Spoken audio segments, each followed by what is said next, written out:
Something uncomfortable is happening to the middle class, and most people can feel it even if they can't fully explain it. On paper, incomes are rising and employment looks stable, but in real life, money feels tighter than ever. Bills are getting heavier, savings are getting harder, and financial stress is becoming normal for people who are technically doing everything right.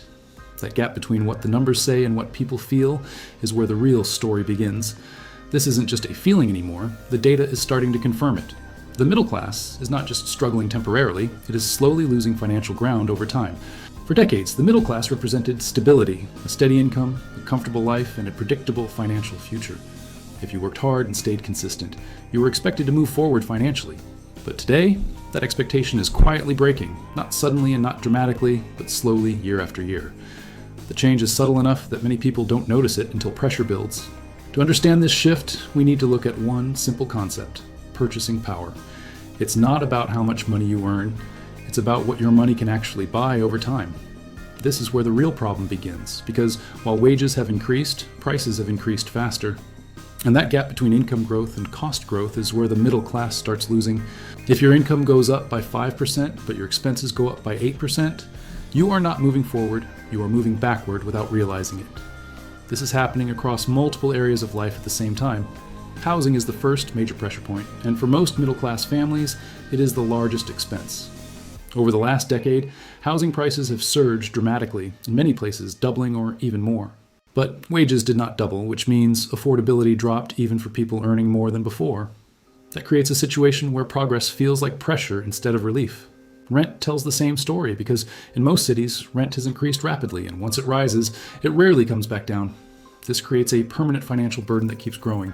When a large portion of income goes toward housing, flexibility disappears. And when flexibility disappears, even small financial shocks become stressful. Healthcare adds another layer of pressure as medical costs have been rising faster than general inflation for years. Insurance premiums, deductibles, and unexpected expenses create uncertainty. One serious health issue can disrupt years of financial stability, and most middle-class households are not fully protected from that risk. This turns healthcare into both a financial and emotional burden. Education is another major factor, especially for families with children. College costs have increased significantly, and student debt has become a long-term obligation. Parents often sacrifice their own financial progress to support education, which adds another layer of pressure to an already stretched system. This creates a cycle where each generation starts with more financial weight.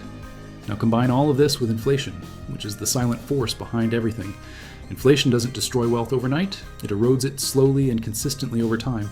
A 3% inflation rate may not sound dangerous, but over 20 years, it dramatically reduces purchasing power.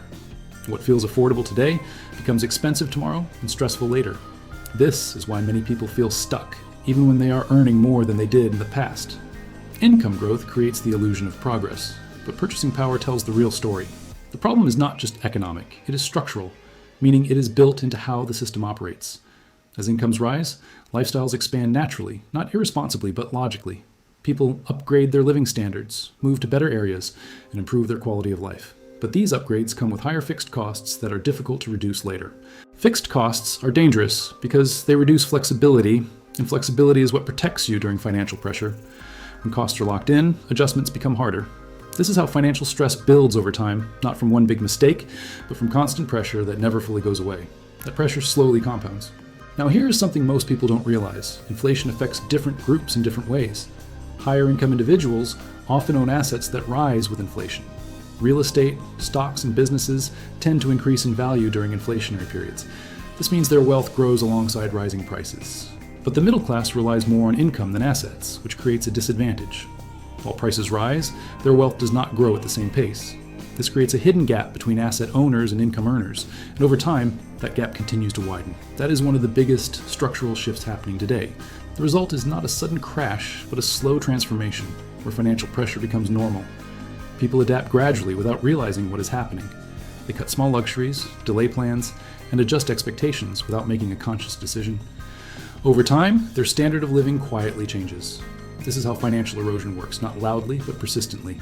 It does not feel like a crisis, but it changes outcomes. Now, the important question is whether this situation is permanent. The answer is not simple because the middle class is not disappearing, but it is changing. The rules that worked before are not working the same way today. Stability now requires more awareness, more flexibility, and more intentional financial decisions.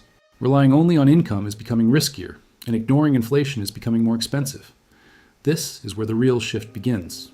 It is not just about earning more, it is about understanding how money behaves in a changing system.